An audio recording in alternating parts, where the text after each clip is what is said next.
Hi everybody, this is Monica from Huckleberry Mountain Botanicals, School of Herbalism. I'm going to give a couple of seconds here for people to come in. We have another beautiful day out. We had nice weather and then we got some rain and wind, and now we're back to just barely a breeze and nice and sunny. It's been very enjoyable. So for those of you who are local, I'm sure that you are enjoying the weather as well. It does allow for you to go out and do some gardening and things like that. So today I am going to be talking about growing valerian. Its name is Valeriana officinalis.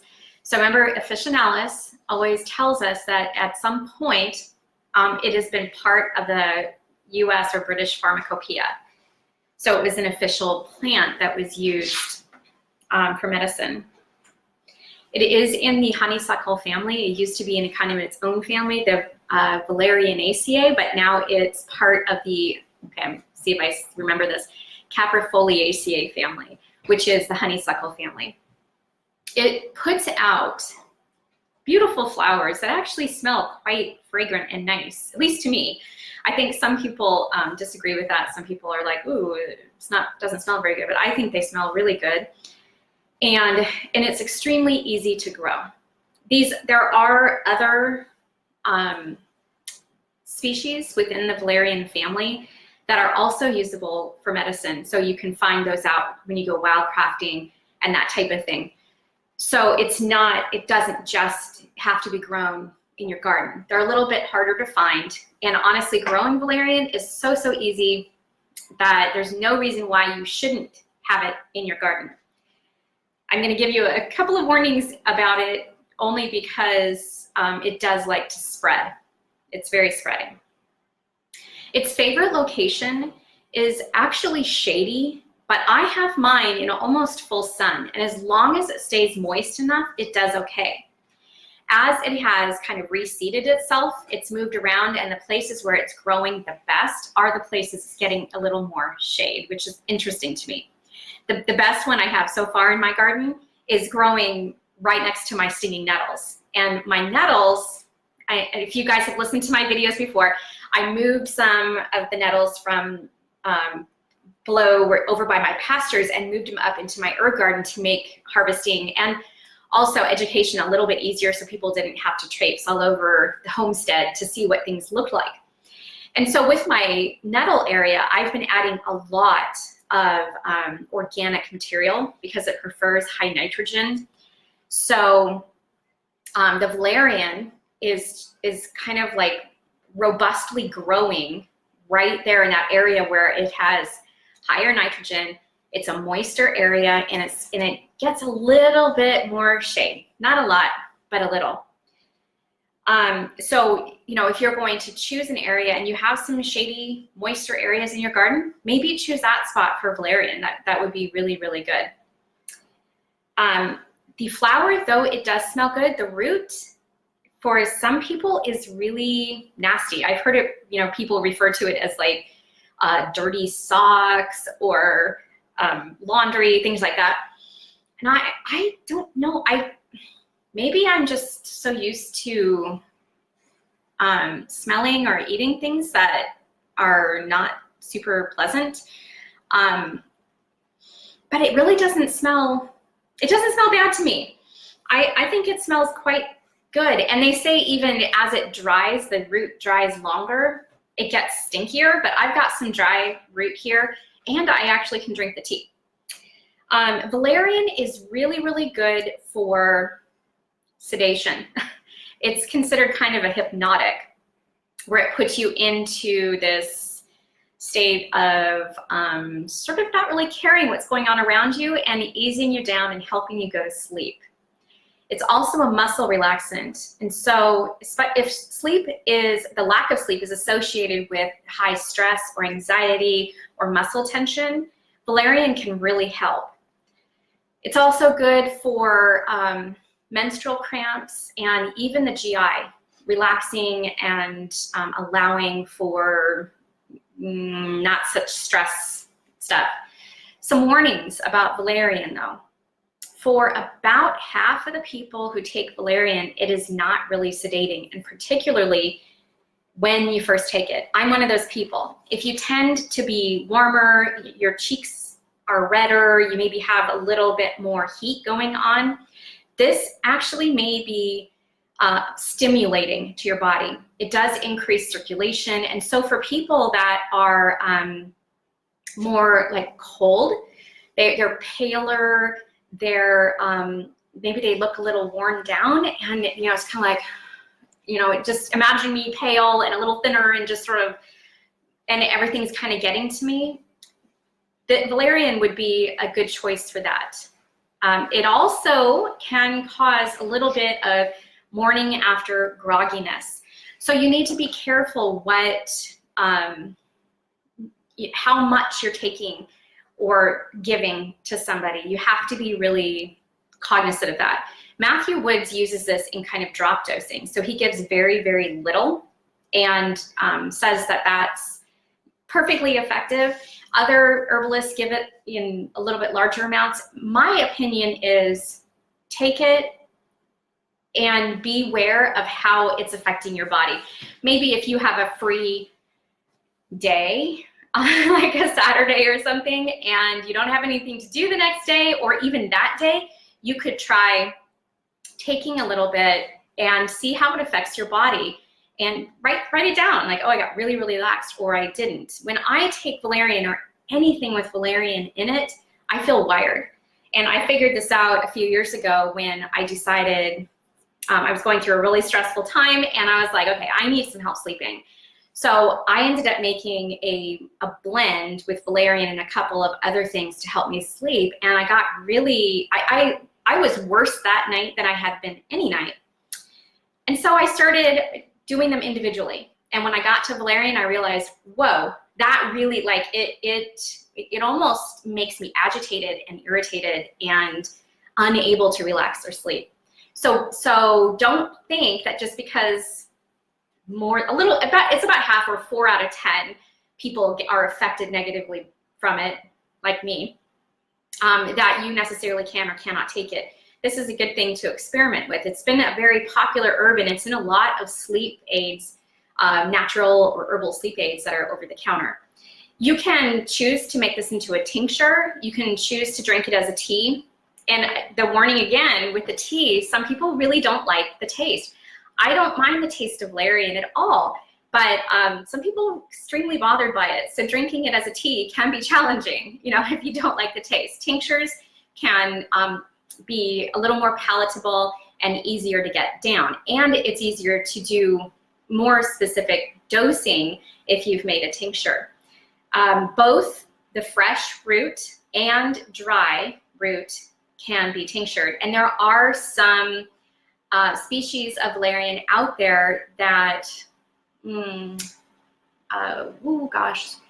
Moore talks about in his book. I'll link the book there, that he actually uses the roots and rhizomes and the leaves of some of those species because they grow smaller in little cracks, and they're strong medicine all the way around. Whereas the kind that you're growing in your garden, which is the officinalis, or other larger species, particularly ones that grow up here in Idaho, Washington, and Oregon, tend to only be medicinal in their root portion. So that's the only part that you would want to use for medicine. Really easy to cultivate, and also, like I said, they will spread, so be careful. I have literally a mat of valerian formed out there, and today I went and just pulled out a tiny little portion of them to try and separate them a little bit, and I got quite a few little baby plants. I may go ahead and try and make some medicine out of this. I cleaned some and I chewed it, and it's got that nice bitter flavor. It is bitter. So I may just experiment with a tincture and see how it works. Cats really love this too. It's likened to catnip, and they really love the roots, and it gives them that stimulating effect again. So maybe I'm like my spirit animal is a feline. It's possible. I'm part cat. Both Rhonda and Kana are saying hi on the Prepared Homestead. Hi guys. Hi Rhonda. Hi Kana. So, and when you're harvesting the roots, like I said, I pulled these out. These are little baby ones from right now. Some information that I read said they act kind of like a biennial. So you'd want to take it in the fall of the first year, or the spring of the second. However, other sources recommend taking it when it's a minimum of 2 years because it's a perennial. Or one source I found, I'm trying to remember, I want to say it was Sage Apopum, recommended 8 years. So, I mean, that's a huge variation. So my biggest recommendation would be experiment and try. Because it does self-seed so well, you won't be lacking valerian in your garden. It just kind of flies everywhere and then will grow really well. Maybe where you didn't intend for it to be, but where it wants to be. And so that's what I'm doing. I'm just letting it kind of migrate around my garden. I'm taking out these little tiny ones that aren't growing well, and allowing the larger ones to expand in size and to really kind of decide what, where they want their environment. That's one of the things when you're learning about plants is, we grow using permaculture, and our key to success in that is mimicking nature. And what better way to mimic nature than to let plants grow where they want to grow? Now, if they're, invading a space, lemon balm tends to do that. Anything in the mint family sort of spreads in a really uncomfortable way, then sure, go ahead and thin it or pull it back. But observe what plants are doing better where, and allow those to be there, and take them out of the places where they're sort of suffering and not growing very well. That's kind of my method in there. I've got some Lactuca cereola, which is like a prickly wild lettuce, which is also something I'll probably cover at some point, that's decided to grow in my garden in different places. And I'm letting it go and trying to figure out, like, where is it going to grow the biggest, and just let it flourish there. And I can harvest that later in the year. That's a wild weed, and most people would rip that out of their garden immediately. But it's medicine, and it's decided to grow in my herb garden. What better place to let it flourish so I don't have to go out onto my homestead and try and gather it. Same thing with dandelion. It comes up where it wants to come up. And if something isn't growing very well, I just pull it out. Some of my dandelion in my garden is growing beautifully. It has nice large leaves, and others it's struggling and it's really scraggly. And so I just pull that and take it out. So if you pay attention to your plants, it actually will make your cultivation of herbs much easier. Don't try to force them into your idea of where they should be or how they should be growing, but watch to see what they do. My whole goal, and our family's goal really with using permaculture, is to decrease the amount of work and inputs we need to do over time. And if I start in the very beginning and I stubbornly stick to what I want planned, I am gonna have to go out there every single day continually and be pulling and reining things in. If you take the approach of, hey, I'm just gonna figure out what these plants like, your life is a whole lot easier. It really is. And then if I do pull something up, I'm able to use it for food, or I throw it into my chickens and they eat it.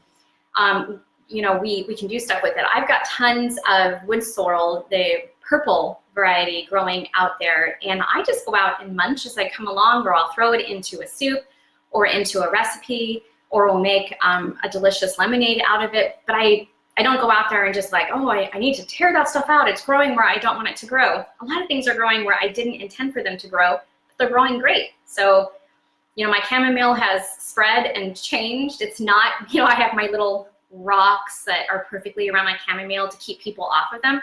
They're not even growing in there anymore. They've moved out.